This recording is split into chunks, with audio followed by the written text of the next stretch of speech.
Hello everyone, welcome to another lecture of drug delivery engineering and principles. We have been talking about some of the targeted drug delivery system in the last class. So, let us do a quick recap of that. So, in the last class, as I said, we started talking about targeted drug delivery systems. So, these are systems that are targeted somewhat targeted to a certain disease, to a certain cell, to a certain location in our body. So, this targeting could be passive targeting. So, this could be on the basis of their size, their charge. So, we know that anything above 6 nanometer, 10 nanometer is going to be retained in a body much longer, because the kidney can't clear it. We know that EPR effect will cause accumulation of some of these particles between 50 to 200 nanometer range in the tumor.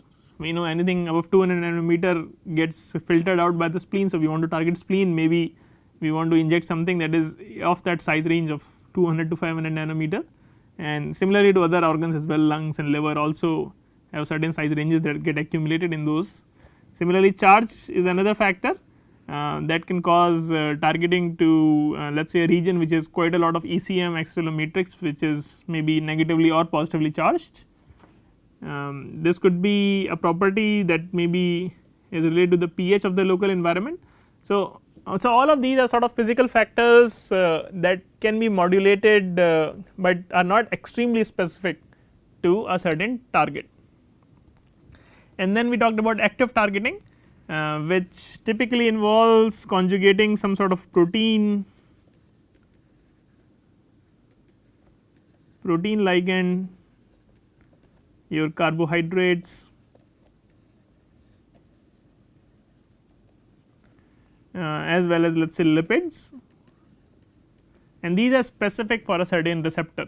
So, unlike the size, charge and pH, they are sort of non-specific, and different properties lead to their accumulation. These are actually specific to a certain receptor. So, protein X is going to bind to its ligand X ligand, similarly carbohydrates and lipids. So, that is why they are termed as active targeting. One of the thing we discussed in a bit of detail, apart from other antibodies and these proteins that can be used, is aptamers, and these aptamers are nothing but these are small nucleotide based molecules, let us say 50 to 60 nucleotides, and they attain a certain tertiary structure. So, maybe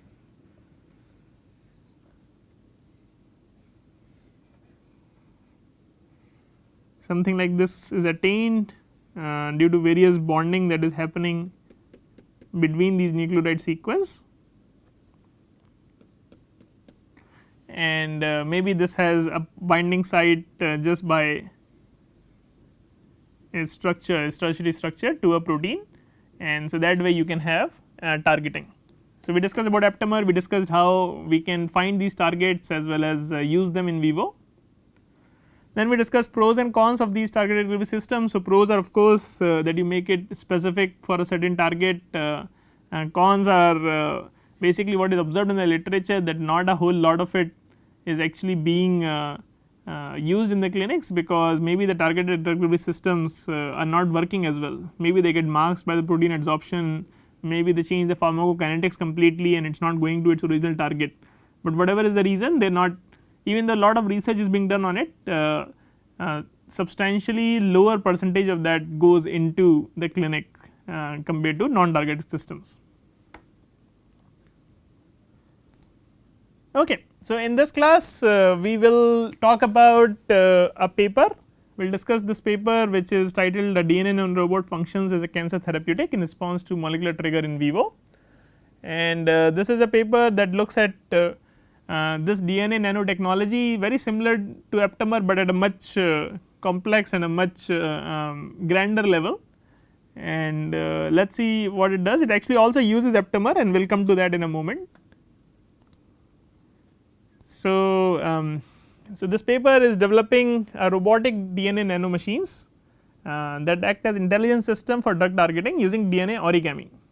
So, what do you understand by DNA origami? This is nothing but it is a process in which you try to make complex and diverse shape using DNA. So, so far we have talked about polymeric particles being used to make particles, or it could be liposomes lipid bilayer that is present. Now we are saying why we only want to restrict with synthetic polymers and these lipids, we will use DNA to make complex shapes. So most of the time when you have seen DNA in the literature, you will find this to be a double helical structure. This is a classic DNA that you will see in the field, but depending on what these nucleotides are. So, of course, this is a double stranded, but let us say if we take single stranded DNA and modify it in such a way that it is pre programmed to assemble in a certain orientation, then we can make various shapes out of it, at least at the nanoscale. So, that is what the DNA origami uses. So, as I said, DNA origami is a method that enables the rational design and the production of DNA nanostructures with control size, shape and spatial addressability. So, you can make various sizes, you can make various shapes, as well as you can have lots of spatial cues on your thing. So, not only you can make a sphere, you can design it such a way that diametrically opposite there are DNA overhang, and similarly with various shapes also you can design particles that maybe only on one side you are having DNA overhang. So, you can give some anisotropy to your system as well. So, in this particular paper they are using this DNA origami to selectively block blood vessels that are feeding tumor regions. So, again this particular paper looks at targeted nanomedicine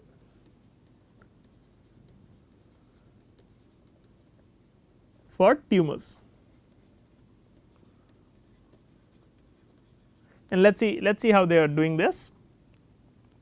And one other thing that it utilizes is thrombin that upregulates platelet aggregation by activating platelets and converting circulating fibrinogen to fibrinogen. So, we have already talked about thrombin and the blood clotting pathways when we were talking about blood response to materials, and we had discussed how thrombin which is an enzyme that converts fibrinogen to fibrin, which basically forms these long chains of fibers, and then they help in clotting the blood if there is any exposure or any injury to the blood. And so, they have used this thrombin to block these blood vessels that are feeding tumor regions. And so, how are they able to make it so specific is what we will discuss in this paper. So, here is what they have done. So, they have used DNA origami to make this very large sheet, and large is obviously a relative term. In this case, the sheet is about 90 nanometer to by 60 nanometer. So, this is 90, this is 60, and this is a sheet. So, it is 2 dimensional, but it has a minimal thickness which is about 2 nanometer. And what they have done is they have also made these staples which are again made out of DNA itself to open up this M13 DNA. So, this is M13 which is a bacteriophage,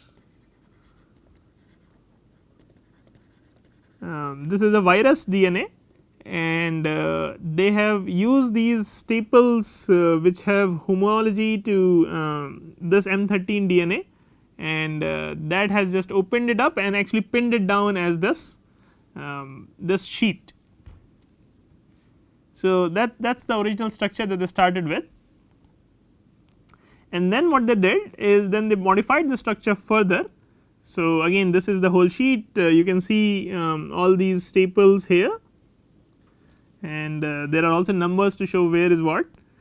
And what they have done is they have further modified it by using these red and blue regions. So, let me just change the color since the red and blue is already there. So, maybe I will shift to purple.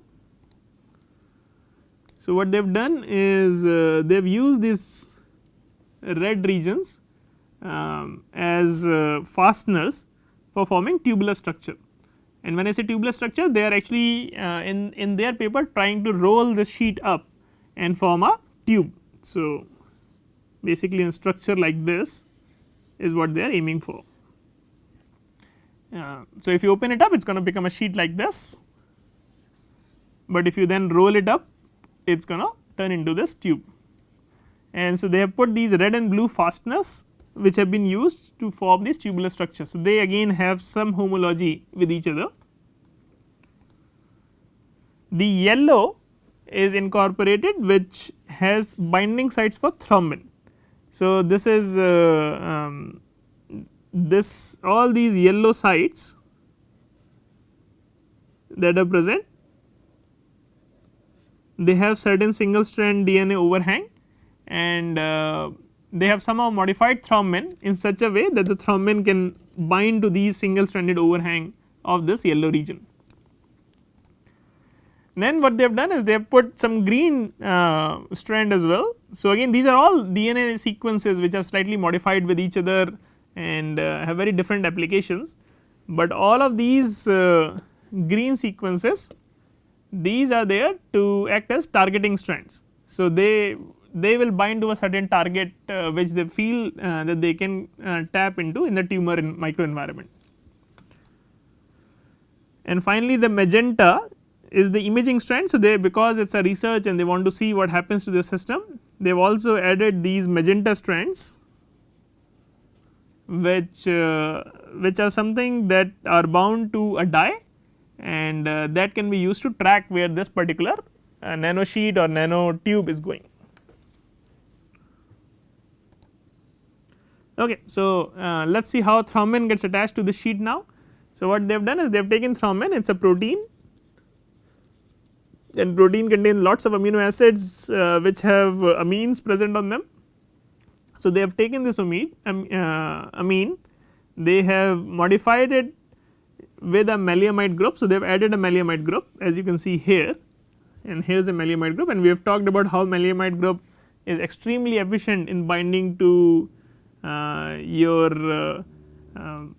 cysteine or thiol molecules. And they have taken single stranded DNA which has homology to the last single stranded DNA that they were binding to. So, again this single stranded DNA has complementary sites, so that it can bind to these yellow sites here. So, again it is all DNA, it is all DNA based interaction. So, maybe just to give an example, maybe this sequence is ATGC ATGC or ADTA, let us say, and we know that A binds to T. So, maybe that yellow sequence is nothing but TACG TAAT. So, what will happen is because they are complementary, they will then do anneal and bind. And so, now they have taken the single stranded DNA, they have modified the thrombin with the single stranded DNA.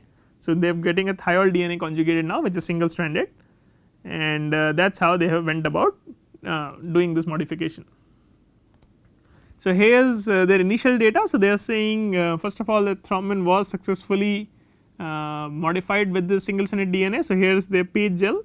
So, the protein is running, and remember the bigger the protein, the slower it will run in the page gel, and so this is where the natural thrombin will come at about 35 kDa, but once they modified it with the DNA you can see that it has shifted. There is no bend in this region, but it has shifted up and it has now increased its molecular weight by about 10 to 20 kDa, because that DNA sequence has been attached to it. And again then they are saying, okay, now we have modified it, is thrombin still active? So, that is what they are measuring here. So, they are saying that this is a free thrombin activity. So, they are using some metric using OD to determine thrombin function, and when they modified it with the thrombin DNA conjugates, they actually see the activity is slightly reduced, but still fairly active. So, it is some blood clot that they are trying to see, and over time. So, even though it may not be as efficient as free thrombin, it still works, and that is what they have used. If they only use the thrombin which is not modified with the DNA, they do not see any activity at all. Sorry, it is if they only use the DNA sheet, they do not see any activity at all, but otherwise they keep seeing activity either in free thrombin or in thrombin DNA conjugate or thrombin conjugated to their particulate system or sheet. So, here is an AFM data showing that yes, indeed they are able to modify their sheets such that the thrombin is binding to it. So, you can see these are sheets, these are DNA sheets that are open, and when they have modified it, they see that there is a height difference that they can observe. So, all of this they are showing. So, exactly at the place that was designed in the original structure, they can see that their thrombin is binding at those sites, and you can see the scale bar here as well. So, it is fairly small. And then they have also then figured out how much thrombin is binding to per DNA sheet, and they are finding typically about 4 molecules of thrombin are binding to 1 DNA sheet. So, as you can see here, about 4 molecules of thrombin are binding to 1 DNA sheet on an average. Then what they are saying is nucleolin proteins are selectively expressed on a proliferating endothelial cell. So, how are they going to differentiate between an endothelial cell that is a healthy versus the one that is in the tumor region? So, for that they are saying that nucleolin is a protein that is known to be expressed in proliferating endothelial cells, and the proliferating endothelial cells you will only find if there is an injury or if there is a tumor which is causing the new blood vessels to form. And so, that is what they have done here. So, here they are showing that so this is the whole system. So, here is your M13 DNA, you add your staples, it opens up a rectangular sheet, you come with thrombin also that is complementary to some of these staples that are at that site. So, the thrombin gets loaded, then you come and with some more staples that are now binding to those other staples that I said is used for fastening. So, since those staples are now complementary to 2 of those staples, so if I let us say draw a sheet, and let us say I am saying I come up with another DNA structure that has homology for this as well as this region. So, what will happen is this will try to fold the sheet, and that is what is happening here. And then eventually there are also nucleolin based aptamers that they have used which are fastening this in this particular structure. So, when they do find a nucleolin, they will open up because nucleolin is higher affinity for these fasteners, and then is when the sheet opens up and exposes thrombin, to which then cause the blood clot. So, that is the whole system. So, you can clearly see here they have been able to show that these sheets do roll up into these tubes, and these things have a diameter of about 90 nanometer, and the length is the same as the original sheet, which is 90 nanometer. And again, this is more data on the nucleolin. So, they are showing that these tags, nucleolin tags, have been conjugated with a fluorophore and a quencher, and in presence of nucleolin they show that it actually the fastener that was used to roll up the sheet leaves its original DNA strand and actually binds to the nucleolin, causing the DNA sheet to open, and this is further quantified here using some FRET analysis. And then they also show that these are HUVACs, which are endothelial cell, and so they are a good model to study the system. The starved HUVACs sort of down regulate the expression of nucleolin. So, if you have starved HUVACs, they do not open this up, but if you have a normal HUVAC, they have nucleolin present, and then they can open these sheets up. And again, this is some more characterization. So, only in presence of cells do you see that the conjugation time has decreased, and in presence of no cells you do not see that, and so only in presence of cell as well as thrombin you see that the conjugation time, the coagulation time, which is the blood clotting time, has decreased, and which is what they want.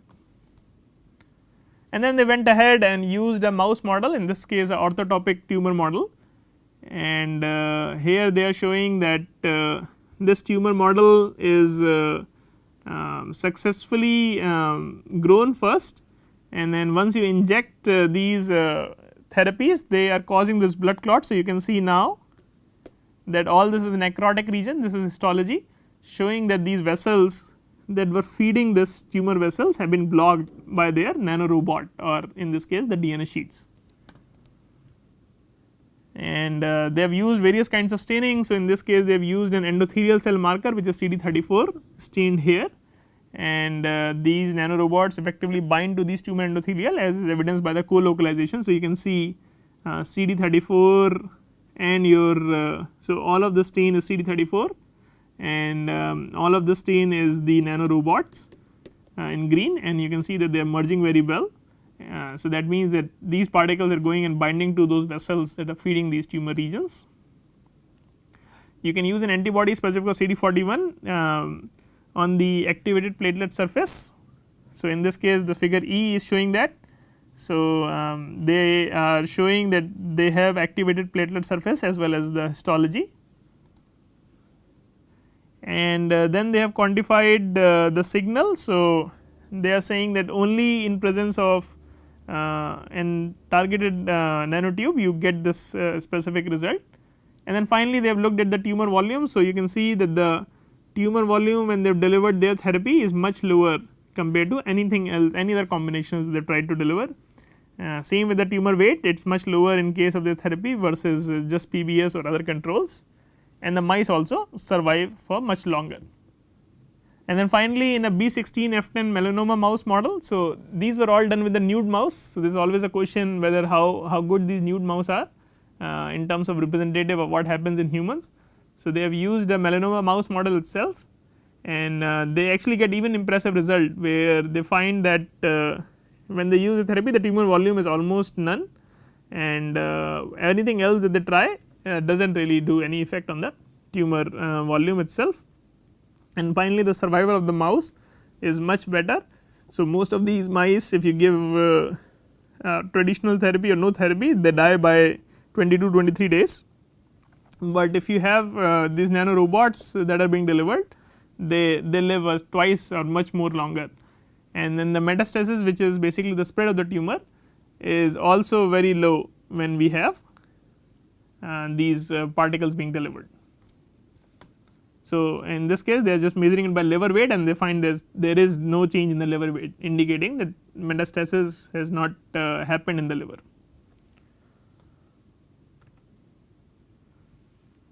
And so, then they went ahead and used the mouse models with human cancer cells. So, these are cancer cells that are actually poorly vascularized. They have been known in the literature. So, this SKOV3 ovarian cancer cell line has been reported in the literature to be very poorly vascularized. So, they said okay, let us make it more challenging, how about we deliver it to a tumor which has less vessels. And again in that same thing they also observe that even though the amount is not as pronounced, but the tumor volume is much lower when they are delivering their therapy compared to the other groups, and it also leads to enhanced survival in humans. Okay. So, we will stop here and we will continue this further in the next class. Thank you.